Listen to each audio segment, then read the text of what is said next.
Quel est le client idéal du Community Manager? Comment le reconnaître? Comment le contacter? Et surtout, comment travailler avec lui? C'est ce que je vous propose de voir dans cette vidéo.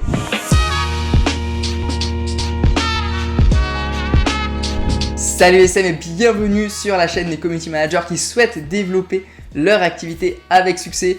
Donc si tu es nouvelle sur cette chaîne YouTube, je t'invite dans un premier temps à t'abonner et activer la petite cloche des notifications afin de ne rater aucune des prochaines vidéos qui vont arriver sur la chaîne. Et je t'invite également à venir me suivre sur Instagram parce que c'est quand même sympa pour échanger là-bas. Donc sans plus tarder, dans cette vidéo, tu l'auras compris, je vais te parler du client idéal du Community Manager, mais pas juste me contenter de te le décrire, mais on va voir en détail comment est-ce que tu peux arriver à travailler avec lui, à le trouver, à le contacter, etc. Et surtout, quelles sont les conditions indispensables pour espérer pouvoir travailler avec lui sur du long terme.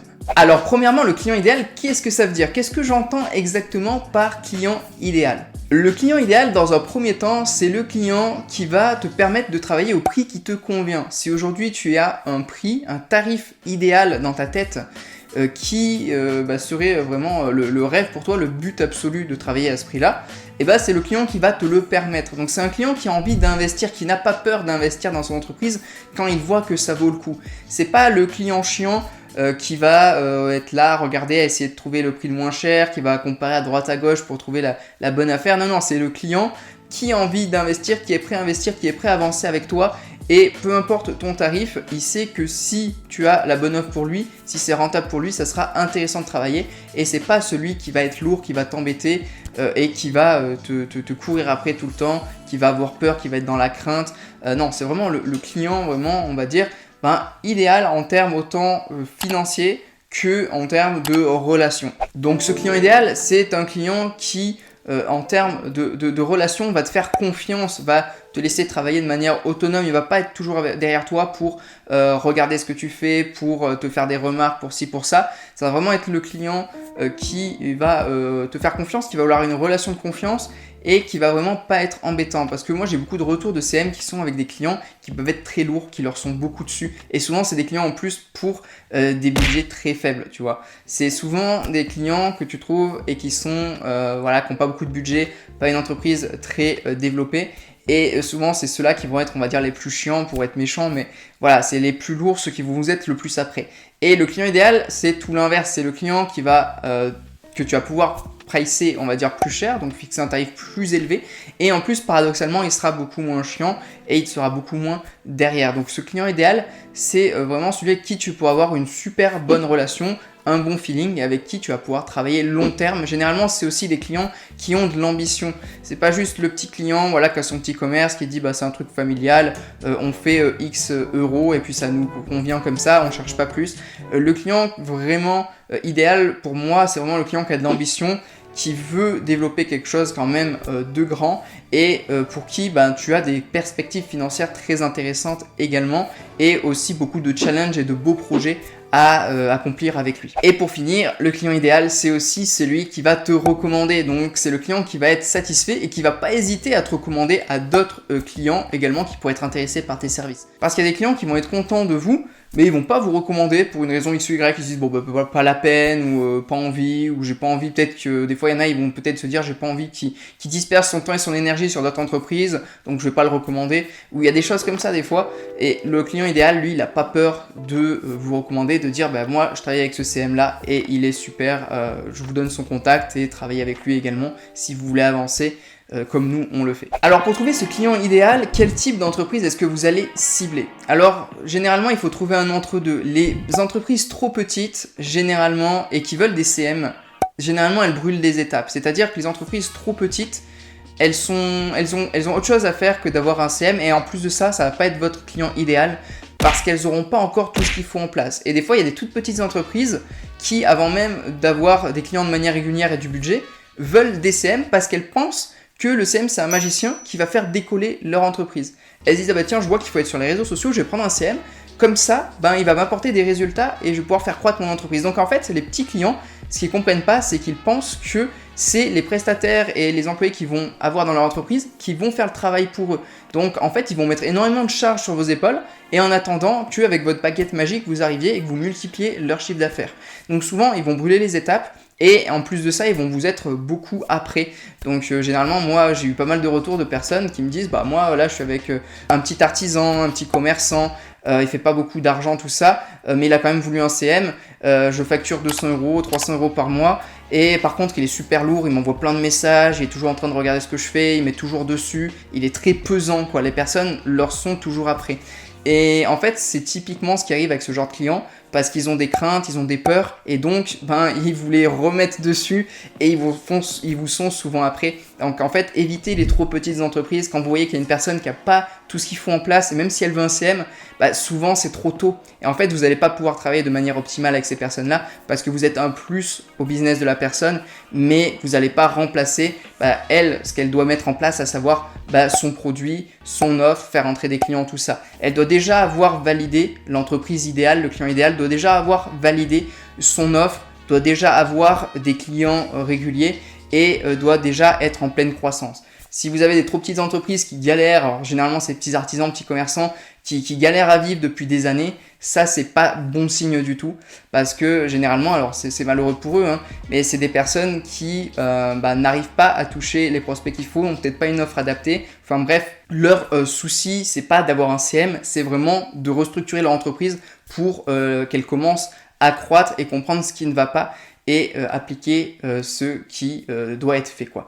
Donc les trop petits, évitez, c'est vraiment pas les clients idéaux. Et je sais que souvent on va avoir tendance à vouloir travailler avec les personnes qui nous ressemblent, et quand vous commencez en tant que CM, les personnes qui vous ressemblent, c'est les petits. Donc c'est le petit artisan, le petit commerçant du coin, et on va être moins intimidé évidemment par une personne qui fait des petits revenus, qui a un petit truc, qui est toute seule, que par une entreprise qui a déjà des employés et qui fait du chiffre.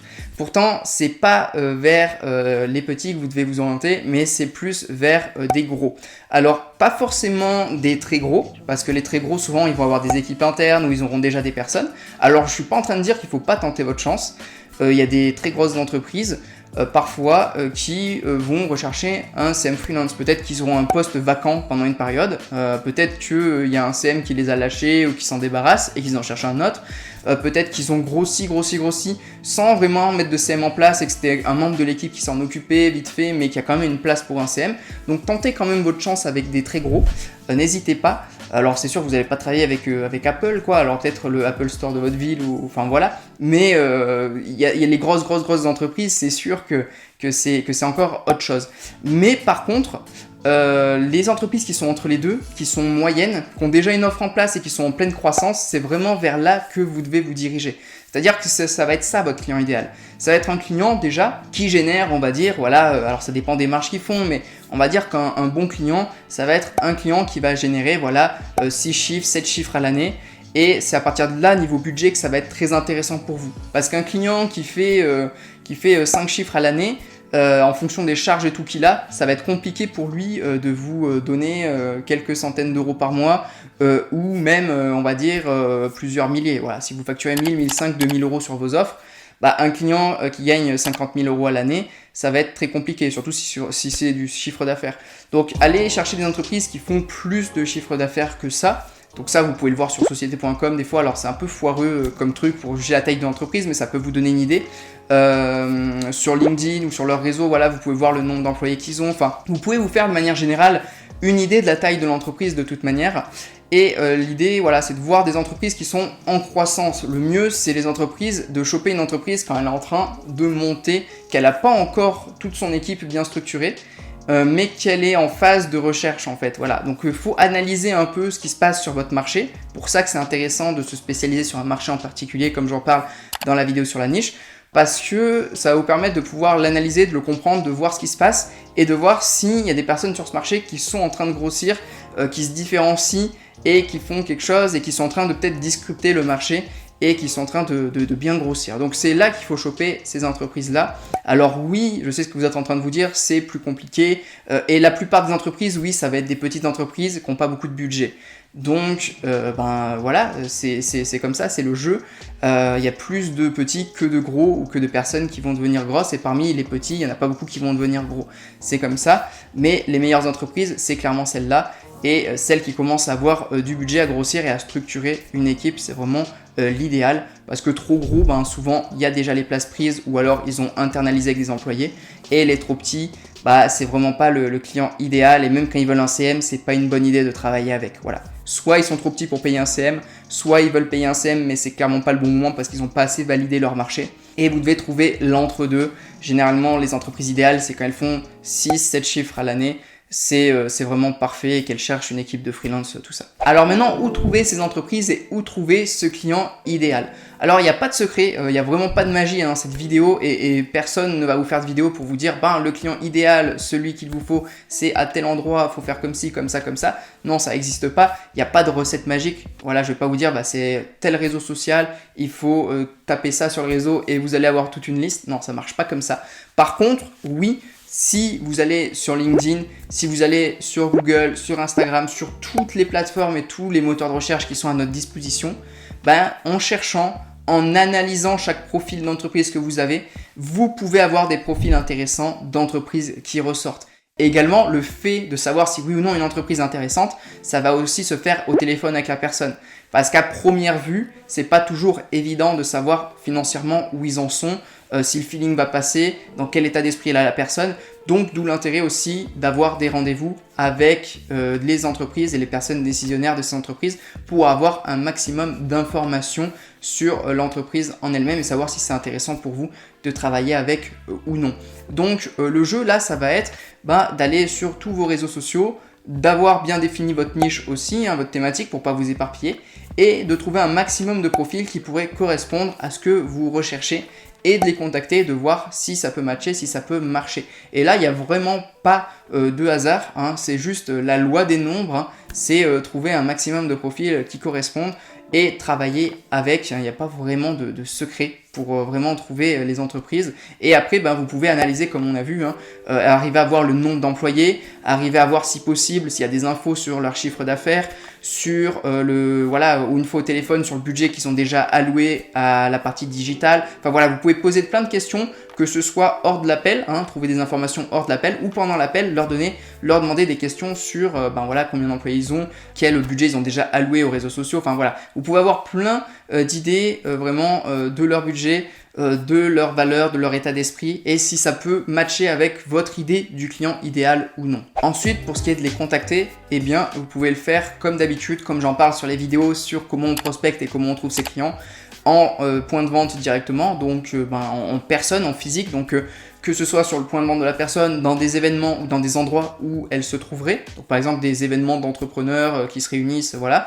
Ça peut être par téléphone également, par email, par messagerie des réseaux sociaux. Enfin bref, vous avez, c'est toujours la même base pour prospecter et trouver des clients. J'en parle également dans la formation offerte que je vous ai mis dans la description, le premier lien. Mais voilà, pour trouver ces clients, pour les contacter, c'est toujours la même base et c'est d'arriver à entrer en contact avec ces personnes décisionnaires pour avoir un maximum d'informations également sur leur entreprise et comment vous pouvez les aider. Donc à partir du moment où vous avez analysé qu'il y a un besoin sur leurs réseaux sociaux et que vous voyez que potentiellement c'est une entreprise qui a du budget, que c'est pas une petite entreprise qui débute, je vous invite vraiment à faire en sorte de les contacter coûte que coûte, vraiment email, messagerie, téléphone, allez vous déplacer en physique s'ils ont un point physique où vous pouvez aller, enfin vraiment utilisez toutes les choses possibles à votre disposition pour rentrer en contact et avoir un rendez-vous et pouvoir parler avec la personne. Il faut de plus en plus se déchirer et aller les chercher les clients. Il suffit pas d'attendre qu'ils viennent vers vous, alors on va voir après là justement comment faire pour qu'ils viennent à vous.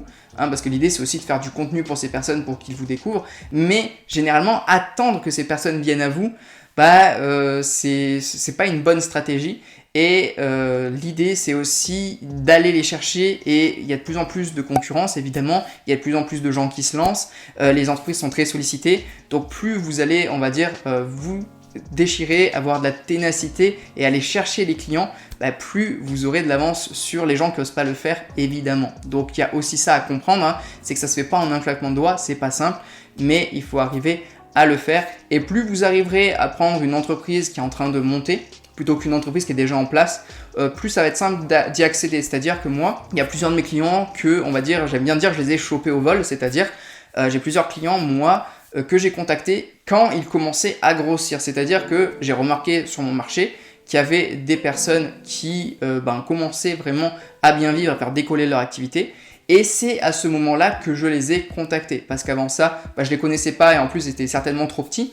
Et là, quand ils commencent à avoir du budget, à bien vendre, à avoir une offre qui marche sur leur marché, donc qu'ils font de l'argent, et ben c'est à ce moment-là que je me dis bon c'est le bon moment pour les contacter parce que c'est à ce moment-là qu'ils vont structurer une équipe pour déléguer un maximum de tâches parce que ils ont plus de clients, ils veulent se développer, il faut qu'ils réinvestissent pour se développer et d'où l'intérêt d'avoir aussi des clients ambitieux qui veulent se développer et faire quelque chose un minimum grand parce que si vous avez une personne qui gagne de l'argent mais qui dit moi je veux juste rester seul tout ça, vous n'allez pas pouvoir travailler avec. Mais de choper les entreprises qui sont en train de grossir, c'est vraiment le top je trouve et pour ça il faut bien analyser et ensuite savoir les contacter. Et il faut aller les chercher de plus en plus les clients, y a de plus en plus de monde et ça qui va faire la différence entre le CM qui attend, qui hésite et celui qui est vraiment déterminé et qui y va quoi. Alors ensuite évidemment on en revient à la vidéo sur l'inbound marketing et l'outbound marketing, c'est les deux notions qui visent à aller chercher le client et aussi à faire que le client vous découvre pour venir vers vous.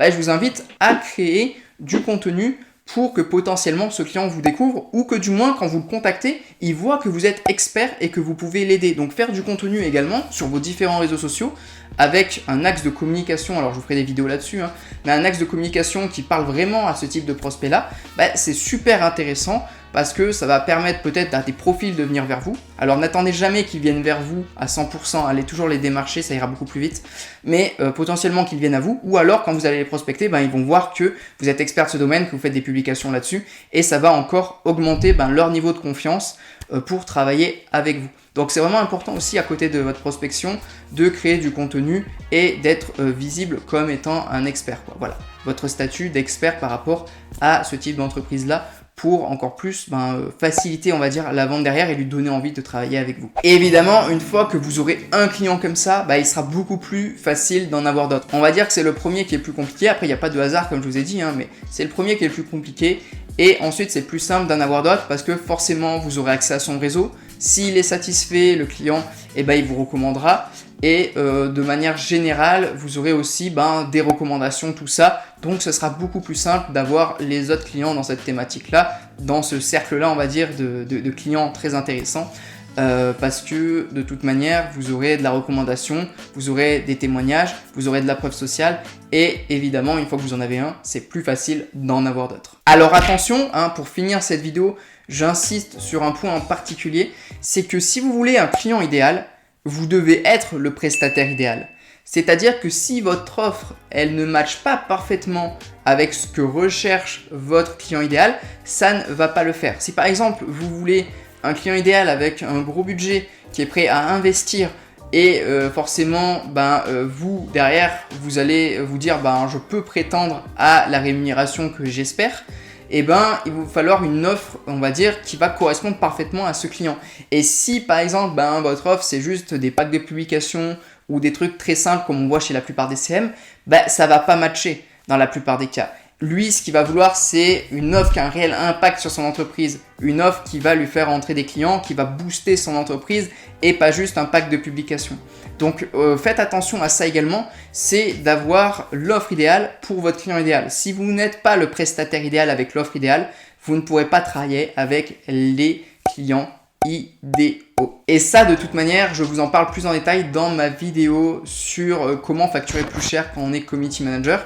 Et je vous en parle également dans la formation offerte dont je vous parlais tout à l'heure, qui est dans la description et dans laquelle je vous explique de A à Z comment développer votre activité de community manager freelance avec succès. Donc c'est cadeau, c'est dans la description, n'hésitez pas à aller checker ça. Quoi qu'il en soit, les CM, j'espère que cette vidéo elle vous a plu, elle vous aura aidé.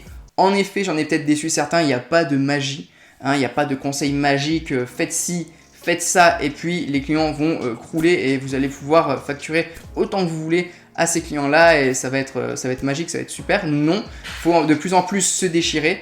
Mais quoi qu'il en soit, ne perdez pas espoir, foncez, allez-y, il y a encore beaucoup d'opportunités. Et de toute manière, sur cette chaîne YouTube, je ne vais jamais arrêter de vous donner du contenu chaque semaine pour que vous puissiez tout déchirer dans votre activité. Donc, si ce n'est pas encore fait, je vous invite à vous abonner pour ne rater aucune des prochaines vidéos, à activer la petite cloche des notifications. N'hésitez pas à laisser un commentaire si vous avez des questions, un petit like, partagez cette vidéo à un CM qui en aurait besoin. Venez me suivre sur Instagram également, parce que c'est plus sympa pour échanger là-bas. Et puis les CM, on se dit de toute manière à la prochaine vidéo qui arrive très vite. D'ici là, prenez soin de vous. Et puis les CM, on se dit de toute manière à la prochaine vidéo. D'ici là, portez-vous bien. Ciao. I wanna stay right here, chilling with my friends for another year.